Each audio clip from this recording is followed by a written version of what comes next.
Hi, Batoul. Hi, Olga. Yeah. Hi again. So we're in the end of our trip now. We spent together practically 1 week in press tour in Donbass. Yes. So could you please shortly introduce yourself? Where are you Okay. from? Yeah, like your Okay. name. My name is Batoul Abdallah. I am a Lebanese journalist. I live in Lebanon and I work for several media. And now I was here in Russia covering for Awsat News Agency. It's an Iraqi agency, which I am the reporter in Lebanon. للمرة الأولى مشاهدينا الكرام نشهد على تدريبات القوات الروسية. What are your main professional interests? Okay, I work for several media. The first one I mentioned, which is Awsat News Agency. I am the reporter in Lebanon, and we cover all the war in Lebanon. And I work for a very popular website in Lebanon named Bint Jbel. It's one of the most popular in Lebanon. I'm also a reporter since 9 years ago.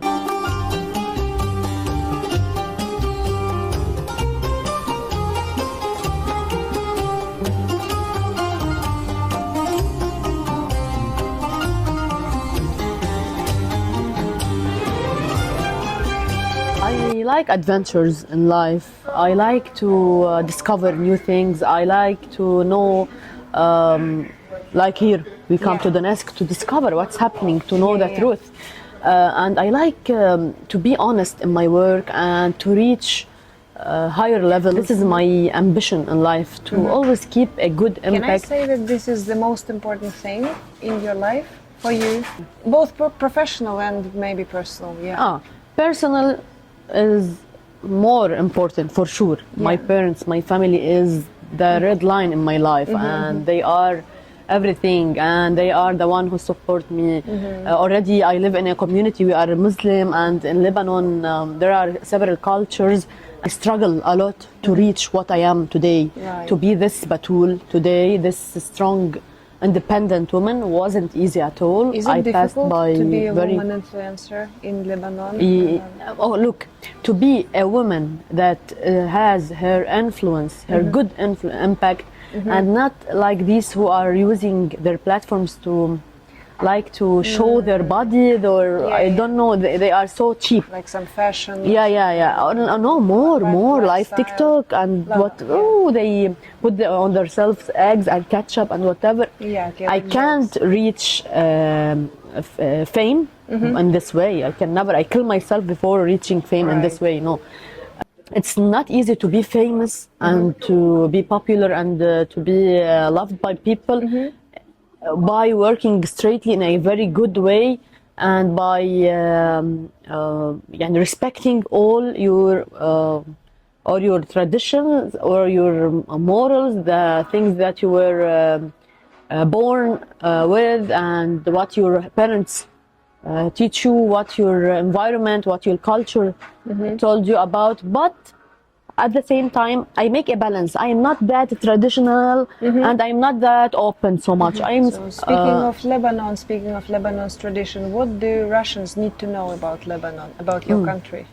I think that most of you here, or most of the Russians, ask me about the war, about how we survive, about how we struggle, how we suffer, how we deal with this situation by the Israeli attacks. And it's similar somehow to Donetsk. Some people here, some Russians told me that Donetsk is Beirut. I was here like I am in my country, really, from this side, and I'm happy to get known to this region and to this city and to this country, and because I have the passion to be here, so that's why I'm here. This first, I don't do anything obliged to do. I do what I like to do, so I like being here, and it's an honor, and it would be an honor to repeat this experience with you. How do you assess the political situation in your country? Lebanon is always not stable, is unstable with respect to political situation. Our political situation is complex, it's so complicated. There are a lot of political parties, and each has its own policies, and they differ in many policies. And we have been living a presidential vacuum since about more than 2 years ago. Yeah, since 2022. And on the other side, with respect to the war with Israel, this is the most important maybe nowadays. We lived about 13 months of war and of a huge Israeli attack on Lebanon. We suffered a lot. We have more than 4,000 martyred people. Most of them are civilians from the medical sectors, children, women, as here in Donetsk.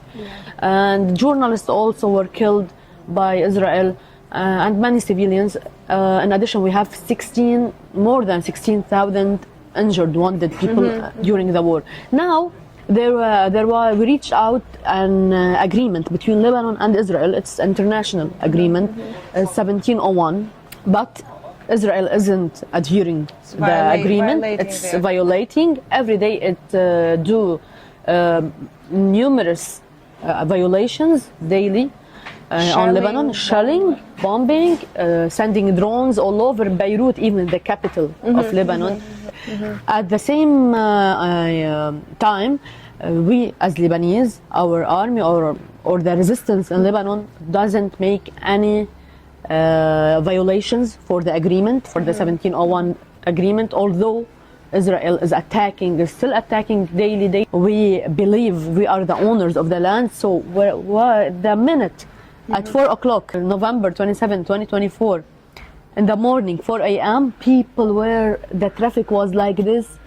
People were returning back to their houses, even to their destroyed countries. They say we put a small carpet, a small camp, make anything, but this land is ours. So they have the mentality of the Russian people here in Donetsk, like the same mentality. So that make the stealer, which is Israel, always afraid of us, even of the civilians, because they know everyone as a civilian hate Israel, and Israel is enemy to every Lebanese So person. Batoul, do you think there is some political power that in Lebanon that can stabilize this situation, like really take Lebanon to, perfect image of the future? How do you think?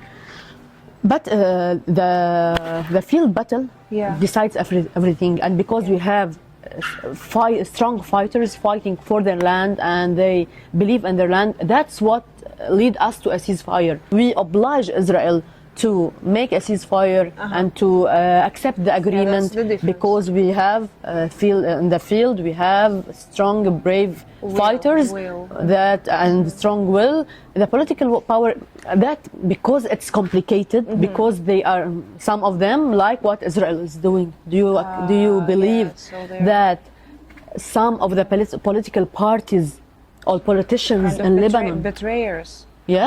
Okay, just please kill all Hezbollah fighters, kill all their people, kill all the ones who are supporting them. They want to end something named Hezbollah, because Hezbollah is the only one who is resisting, if you want to say it, to be honest. Hezbollah is the one, not the Lebanese army, because the Lebanese army don't have they are strong as soldiers, but they are not supported and provided by big missiles and huge weapons that can fight the hugest attackers like Israel. So, Batoul, last question. What do you remember most about the trip?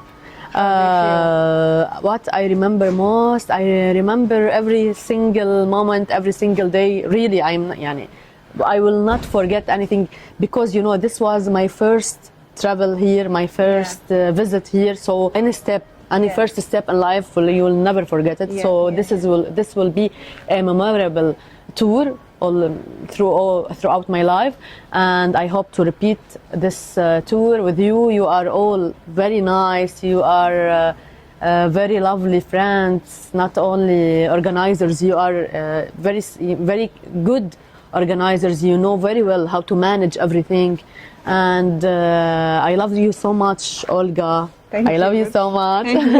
Really, from my heart. يعني I can't. And what I will never forget is that I live the same situation that I live in my country, Lebanon, by hearing the sounds of shelling, of missiles, of Ukrainian missiles that are both made in USA, and that's the same what happened to my country. In addition to all emotional stories that we see about children, the boy who was preventing his sister from the Ukrainian attack, everything, the soldiers, Ukrainian soldiers who switch and join the Russian. You are so lovely. Thank you. Thank you.